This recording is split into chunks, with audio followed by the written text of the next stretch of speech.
من آموزگار شدن میخواهم. من دکتر شدن میخواهم. من فریبکار شدن میخواهم. من راهبر شدن میخواهم. باباش زودتر بیایید، خوراک تیار شد.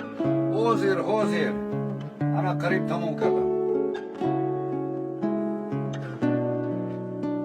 من میخوام انسان شوم. این چی معنی دارد؟ انسان بودن معنای دلسوز بودن، همدرد دیگران بودن، با آدمان کمک کردن است. انسان بودن معنای احترام کردن خود و اطرافیان، نوابسته از جنس، نژاد و دین و مذهب است. انسان بودن به معنای احترام شخص دیگر، پیش از همه همچون شخصیت، اینچنین احترام حقوق خود معین کنی او می باشد.